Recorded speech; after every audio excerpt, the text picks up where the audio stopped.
दोस्तों, अगर आपको हमारी वीडियो अच्छी लगती है तो हमारे चैनल को सब्सक्राइब जरूर करें। चलो कहानी स्टार्ट करते हैं। एक बार की बात है, पहाड़ी के नीचे बसे एक छोटे से गांव में एक जवान लड़का रहता था। वह लड़का पूरे गांव में अपने आलस्य और कमजोरी के लिए प्रसिद्ध था। सभी गांववासी उसे आलसी कहकर ही पुकारते थे, क्योंकि वह पूरे दिन एक पेड़ के नीचे पड़ा रहता, झपकियां लेता रहता और भविष्य के बारे में अच्छे अच्छे सपने देखता। उसके दिन ऐसे ही आलस्य में गुजर रहे थे।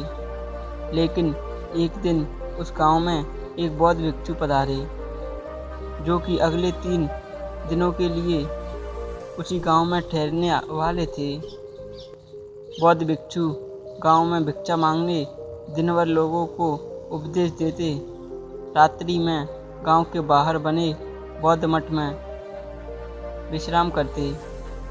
बौद्ध भिक्षु जब भी भिक्षाटन के लिए जाते और भिक्षा लेकर लौटते तो वह हर बार उस जवान लड़के को उसी पेड़ के नीचे बैठा देखते। बौद्ध भिक्षु 2 दिनों तक यह देखते रहे और वो समझ गए कि लड़का मानसिक आलस्य का गुलाम है। तीसरे दिन जब बौद्ध भिक्षु भिक्षा लेकर वापस लौट रहे थे तो वह उस लड़के के पास गए, जो कि अभी भी उसी पेड़ के नीचे लेटा हुआ था। भिक्षु ने लड़के से कहा, बेटे, मेरे पास तुम्हारे लिए एक काम है। मैं चाहता हूँ कि तुम उस पहाड़ी की चोटी तक जाओ और वहाँ से मेरे लिए एक पंख लेकर आओ। लड़के ने लेटे लेटे ही अपना सिर घुमाया और पहाड़ी की सबसे ऊंची चोटी पर अपनी नज़र लड़ाई। बाद में उसने बौद्ध भिक्षु की तरफ देखा और उपहास उड़ाते हुए कहा, ये असंभव है। मैं उस पहाड़ी के शिखर तक नहीं जा सकता। मैं बहुत आलसी हूँ। बौद्ध भिक्षु मुस्कुराते हुए कहा कि अरे, मुझे जिस पंख की तलाश है वह इस पहाड़ी के शिखर पर नहीं है। वो तो इस पहाड़ी की दूसरी तरफ एक गुफा के अंदर मिलेगा, जिसके लिए इस पहाड़ी के शिखर को चढ़कर नीचे उतरना होगा। लेकिन वह कोई साधारण पंख नहीं है। ऐसा पंख तुमने आज तक नहीं देखा होगा।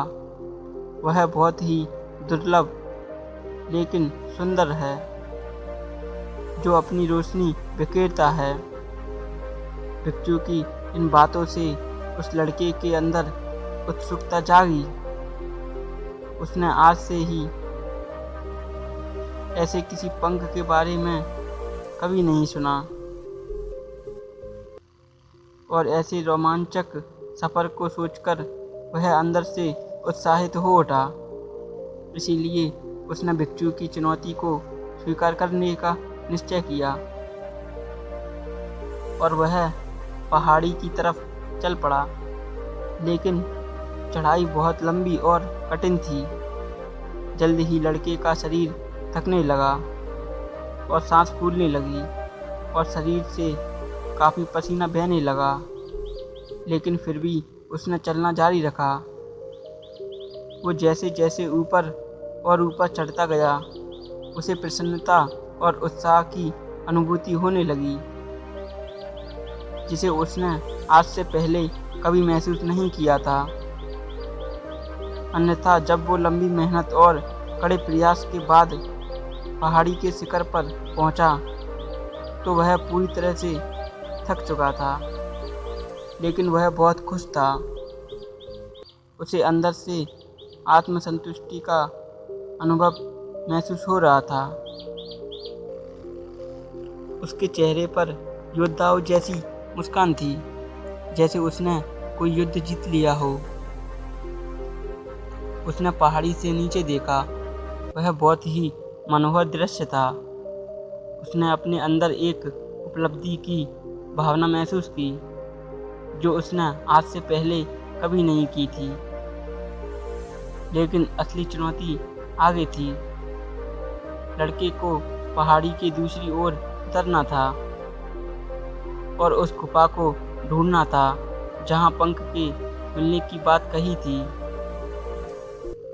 नीचे उतरना और भी ज़्यादा मुश्किल व खतरनाक था,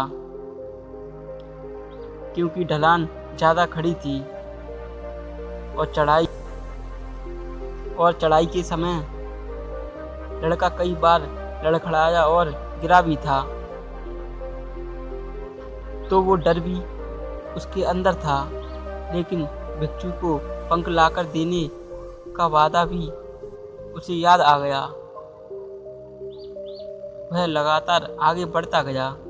काफ़ी खोज मशक्कत और कड़ी मेहनत के बाद जब वह अंत में उस गुफा तक पहुंचा, तब उसने देखा कि पंख वहीं पड़ा हुआ था, जो गुफा के प्रवेश द्वार से झनकर आ रही रोशनी में चमक रहा था। उसने पंख उठाया, लेकिन उसकी सुंदरता को देखकर अचंभित रह गया। वह काफ़ी देर तक पंख को ही देखता रहा, लेकिन फिर अचानक उसे याद आया कि अभी तो उसे वापस भी जाना है। जब उसने खुद की तरफ देखा तो वह चिंतित हो गया कि वह पहाड़ पर कैसे चढ़ेगा और भिक्षु तक पंख कैसे पहुंचाएगा। लेकिन एक पल के लिए उसने हार मानने के बारे में सोचा, लेकिन फिर उसे वह उपलब्धि और गर्व की भावना याद आ गई जो उसने पहाड़ी के शिखर पर पहुंचने पर महसूस की थी। उसे एहसास हुआ कि उसके अंदर उसे फिर से पूरा करने की एक ताकत और दृढ़ संकल्प है, और वह दोबारा उस पहाड़ी पर चढ़ने लगा। उसकी मांसपेशियों में दर्द हो रहा था, पैर कांप रहे थे, फेफड़े फटे जा रहे थे। वह कई बार लड़खड़ाकर गिर भी पड़ा, लेकिन उसने हार नहीं मानी और वह खुद आगे बढ़ाने के लिए लगातार प्रेरित करता रहा।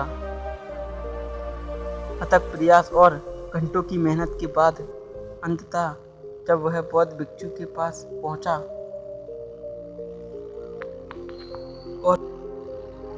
और उनके हाथों में वह पंख रखा, तो उसकी खुशी का ठिकाना न रहा। उसे महसूस हुआ कि आज उसने अपने आलस्य पर काबू पा लिया और कुछ महत्वपूर्ण करके दिखाया है।